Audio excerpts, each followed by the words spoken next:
حضرت عبداللہ ابن عمر رضی اللہ تعالی عنہ نے روایت دی فرمایي چې یو کس نبی کریم صلی الله علیه وسلم تراغه سوال وکړ چې د الله رسول محرم سړی چې حج عمره احرام تړلې وي تړون کې وي هغه کومه کپڑے او جامې اغوستل شي.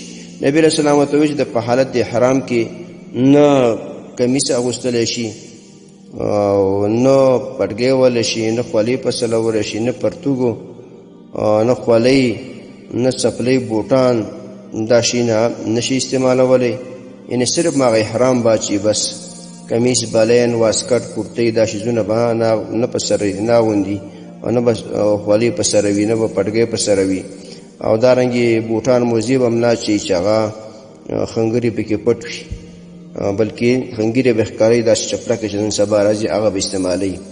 او بیا فرمایي چې په حالت د احرام کې به داسې جامې کپڑے نه اچي چې په هغې کې په هغو باندې زعفران بوی لګېدلی وي زنانه چې زعفران رنګ یې ورکړی وي په حالت د احرام کې به داسې زعفران وغیره نه لګوي خوشبو به نه لګوي.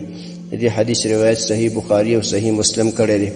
محترم مسلمانانو ورونو د حدیث نه دا معلومه شوه بار بار تاسو علماو به بیان هم کړي وي چې حاجي سړی یا عمره کې کله احرام وتړي ان غسل وکي حرام وتړي او بیا 2 رکعاته منځ کې بیا تلبیه وایي چې کوم حاجیان صاحبان هغه وایي چې لبیک اللهم لبیک لبیک لا شریک لك لبیک ان الحمد والنعمة لك والملك لا شریک لك.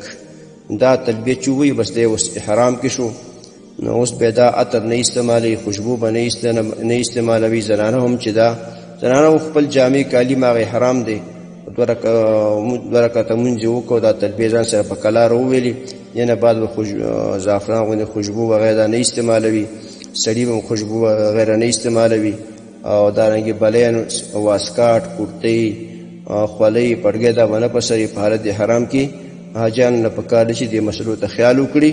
اول چې کوم معلمین ورسره وي هغونه یې د مسایلو پوښتنې کوي خدای مکه چې دم پې وانه وړي.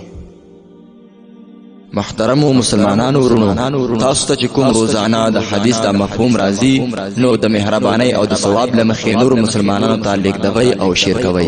والسلام. د دیوبندي مسلک حنفي کاروان سټوډیو لخوا وړاندې کیږي.